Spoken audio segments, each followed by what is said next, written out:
बोला बुए तुरंते बोलवा पड़ता है। अरे बाप रे बाप अच्छा है तुम स्क्रीन टॉर्च लगेलिए है जाता है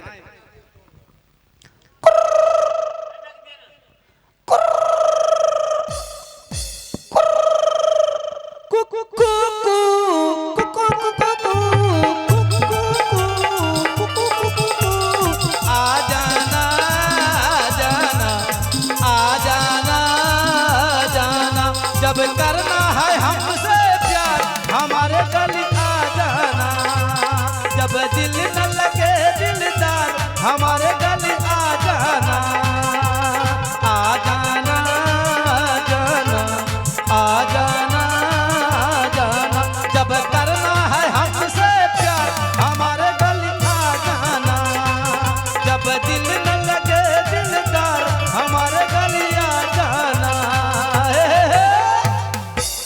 हेलो प्रणाम प्रणाम मालिक प्रणाम यो खुश रहो शानापति मेरन सरदार।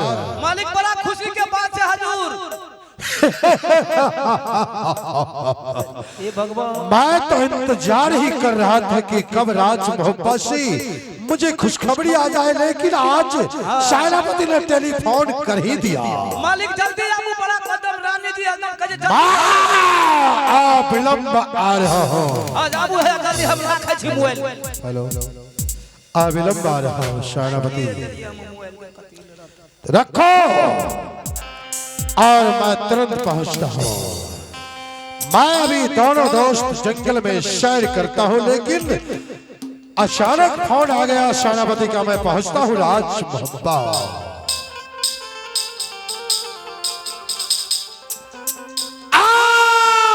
जगलो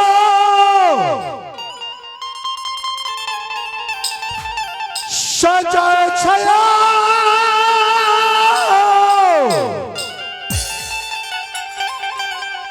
रतल बाल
शंकर जी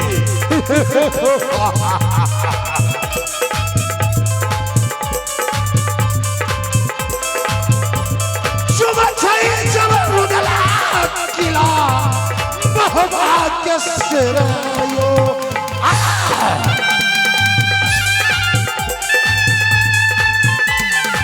देख रहा हूँ भाभी को अब सोच में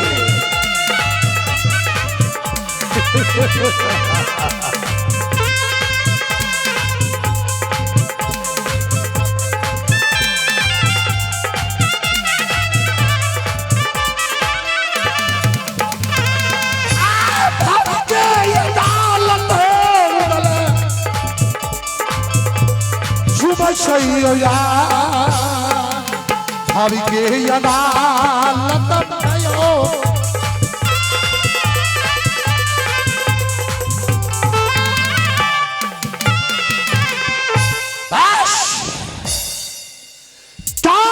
पूरब से मगर उतरा क्या पश्चिम से उतर गए पठान रेडी पड़ गया देख रहा हो भाभी सिंहासन छोड़कर जमीन पर बैठी हुई है। मां मेरी जननी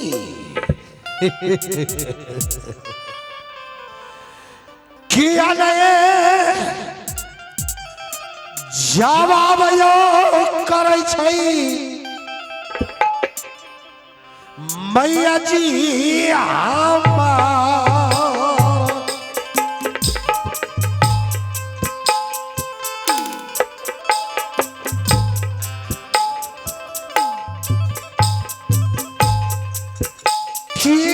रोटी जलहा गंगा है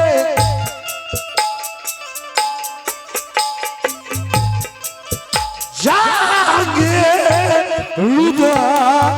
अल से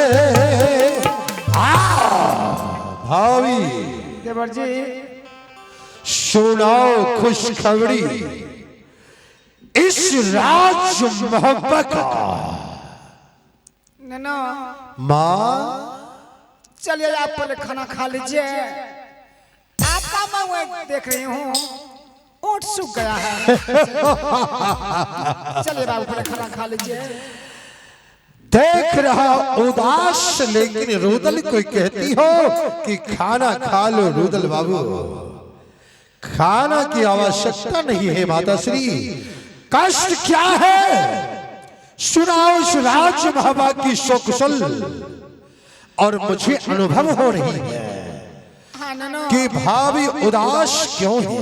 नैना सारे बात अगर मैं आपसे नहीं कहूंगी तो मैं किसको क्या कहूंगी। हाँ भावी श्री मेरा दोस्त देवा पंडित ब्राह्मण देवता ने कहा था कि मौर्य गढ़वाली के गर्भ से अति सुंदर बालक बलवान पैदा होंगे जो इस राज मोहब्बत को उजागर कर देंगे। हाँ देवर जी शायद मुझे महसूस हो रहा है हाँ नैनो कि रुदल को पुत्र नहीं हुआ।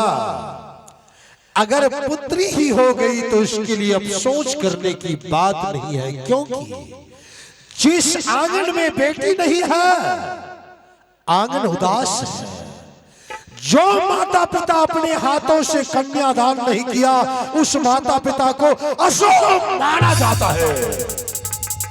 हाँ देवर जी भावी श्री अफसोस में क्यों हो। बेटी हुआ मुझे तो इसके लिए कोई चिंता करने की बात नहीं है। बेटी तो लक्ष्मी होती है। देवर जी भाभी अगर बेटा होता तो सारे संपत्ति में लुटा देती और बेटी भी होती तो खुशी भी होती। हुआ क्या माँ सुनाओ। आगिया लगलिए नुनु है ये आप आगिया लगलिए देवा जी भावेश्वरी हे ईश्वर काया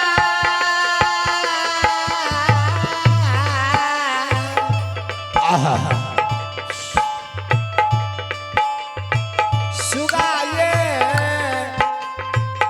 माँ देवर जिए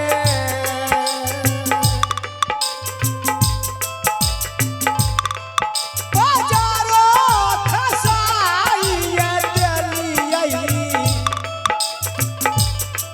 ईश्वर भागा माना जा।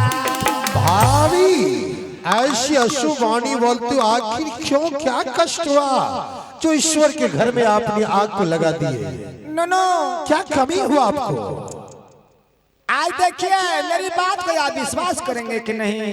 हम तो सब दिन विश्वास कर रहे हैं। क्या कष्ट हुआ माँ, बोलो अपने कष्ट को सुनाओ अपनी अनुज रुदल से। बता रही हूँ सभी इंसान को कोख में बेटा और बेटी पैदा होता है और सती फूला को गर्भ से ईंट और पत्थर पैदा लिया है। तो इसीलिए ईश्वर के घर में आग लगा दिए। आपको तो मां नहीं हुआ, ये फूला को हुआ है। कष्ट उसको हुआ है।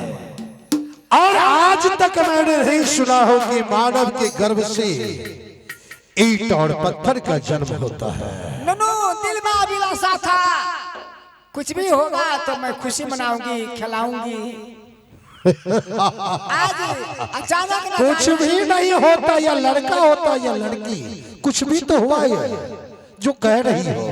ईंट और पत्थर पैदा लिया है। हाँ तो कुछ भी तो हो गया। मन में अभिलाषा था कि लड़का होगा या लड़की, तो आधा संपत्ति इस राज मोहब्बा के मैं लुटा दूंगी। यही अभिलाषा तो तुम्हारे मन में, कुछ भी मत कहो माँ। हाँ देवर जी। और आज तुम मुझसे मजाक करती हो।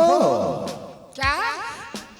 आज तक मुझसे मजाक नहीं किया माता श्री, लेकिन आज रुदल से मजाक करती हो कि मोरे घरवाली के गर्भ से ईंट और पत्थर का जन्म हुआ। हाँ ननू बात मैं सही कह रही हूँ, आपसे मैं मजाक नहीं करती हूँ।